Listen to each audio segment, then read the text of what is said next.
찬송가 524장 부르심으로 8월 24일 월요일 새벽 예배를 시작하겠습니다.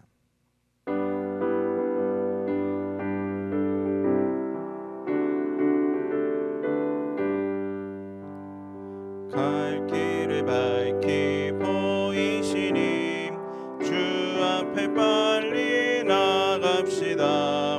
우리를 찾는 구주 예수 곧 오라시네. 죄악 벗은 우리 영혼은 기뻐 뛰며 주를 보겠네. 하늘에 계신 주 예수를 영원히 섬기리. 우리를 오라 하시는 말 기쁘게 듣고 순종하세. 구주를 믿기 지체 말고 속속히 나가세. 죄악 벗은 우리 영혼은 기뻐 뛰며 주를 보겠네. 하늘에 계신 주 예수를 영원히 섬기리.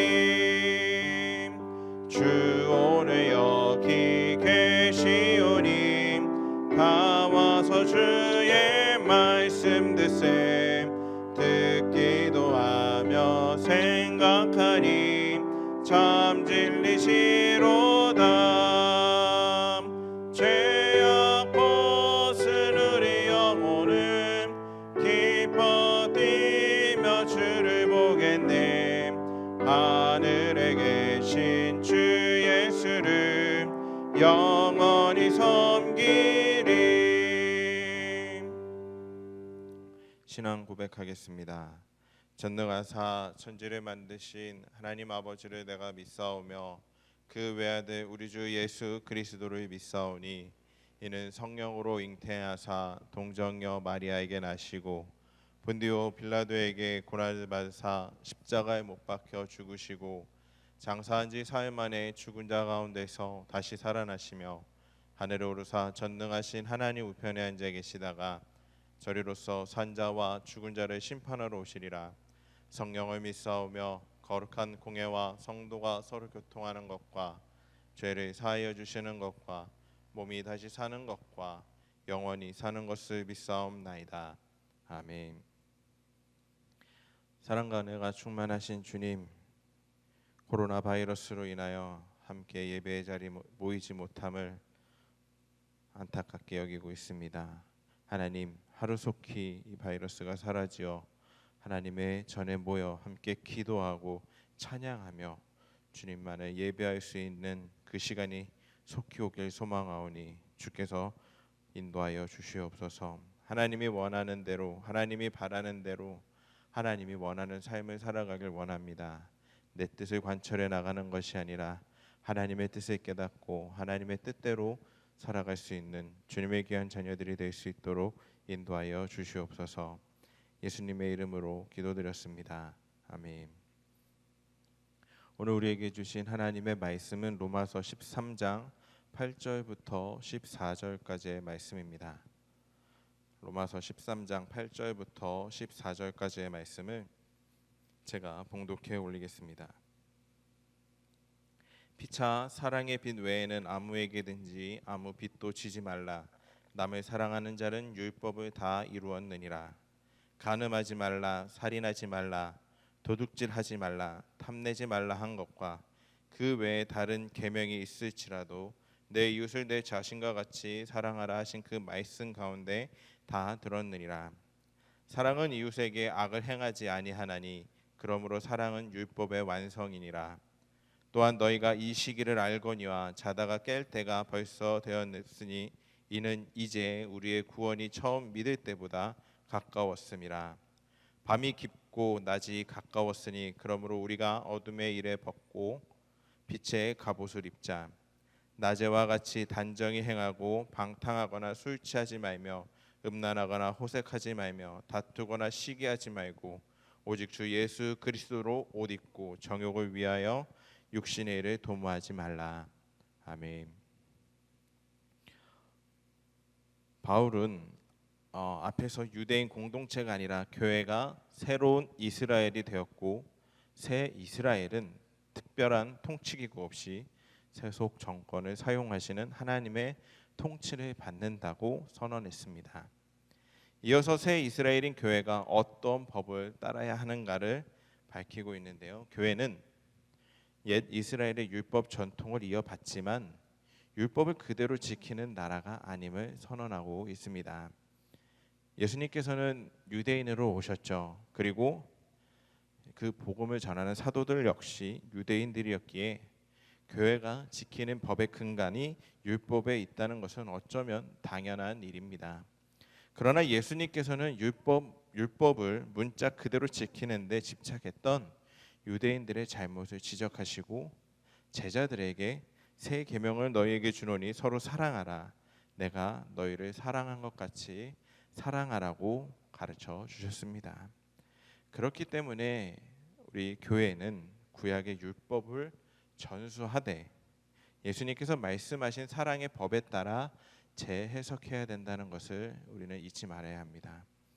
바울은 다른 사람을 사랑하는 것을 실천하기만 한다면 율법을 다 이루었다고 말하며 십계명의 그 규정들이 모두 내 이웃을 사랑하기를 내 자신과 같이 사랑하라는 그 말씀으로 완성된다고 이야기하고 있습니다. 사실 구약의 십계명의 규정들을 보면은 모두 이웃에게 무엇을 하지 말라, 즉 악을 행하지 말라고 명하고 있죠. 그런데 예수님께서 말씀하신 이 세 계명은 하지 말라는 그 규정이 아니라 적극적으로 사랑을 실천하라는 것이었습니다. 사랑을 실천하면 당연히 악을 행하지 않기에 율법을 완성하게 된다는 사실을 우리는 알아야 합니다. 그리스도인들은 이웃을 사랑하기를 사명으로 여기고 무엇보다 이웃의 결점에도 불구하고 사랑해야 될 줄 믿습니다. 내 마음에 들지 않는다 할지라도 그 마음을 돌이키고 그 이웃을 사랑하게 만드는 충분하고도 강력한 힘은 바로 성령께서 주십니다. 내 마음에 들지 않고 그 사람을 사랑해야 된다면은 인간의 힘으로는 내 마음대로 하기는 쉽지는 않을 거예요. 한 사람이 내 안에서 미움이 싹트고 있다면은 그 사람을 사랑하고 아껴주고 위해 준다는 것은 쉽지가 않습니다. 그런데 그 일을 행할 수 있게 하는 힘이 주어지는데 바로 성령께서 그 힘을 준다는 것입니다. 성령께서 주시는 이 힘으로 사랑을 실천하여 그리스도의 법을 성취할 수 있는 저와 여러분들이 될 수 있기를 간절히 소망합니다. 바울은 유대인과 이방인이 예수 그리스도 안에서 하나가 됨을 선포했지만 그렇다고 해서 이방의 부패한 문화까지 받아들이라고 가르치지는 않았습니다.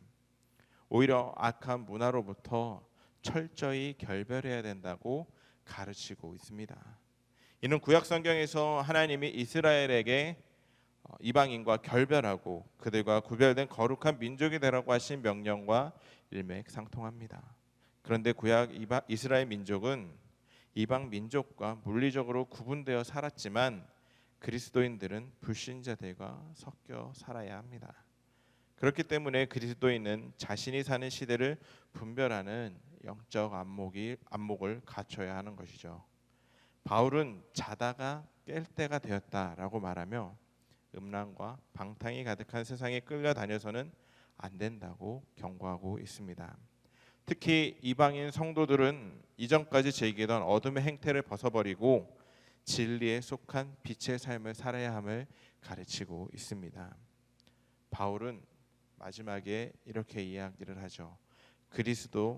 그리스도로 옷 입으라라고 말하고 있습니다. 무슨 뜻일까요? 이것은 그리스도를 닮으라라는 뜻이며 주님의 재림을 소망하며 육신의 정욕을 따르지 말라는 것입니다. 자, 우리는 주님께서 다시 오실 날을 바라보며 도적과 같이 오실 주님께서 언제 어떠한 모습으로 오시든 부끄럽지 않은 착하고 충성된 종으로 인정받을 수 있어야 합니다. 지금도 여전히 어둠 가운데 있는 자들을 구원의 길, 생명의 길로 이끌 수 있는 저와 여러분들이 되기를 주님의 이름으로 간절히 소망합니다.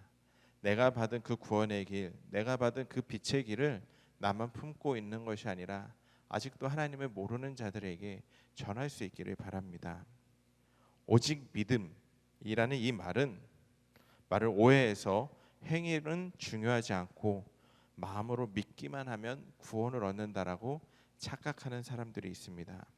그것은 결코 로마서의 가르침이 아님을 우리는 알아야 합니다. 믿음의 사람은 사랑의 법을 지키며 세상과는 구별된 삶을 살아야 하며 우리에게 맡겨진 사명을 외면하지 말고 이 세상 풍조를 멀리하고 하나님을 더욱더 사랑할 수 있는 그리스도인이 되기를 주님의 이름으로 간절히 소망합니다. 우리 찬송가 524장 1절 한 번 더 찬양하시고 우리 함께 기도하는 시간 갖도록 하겠습니다.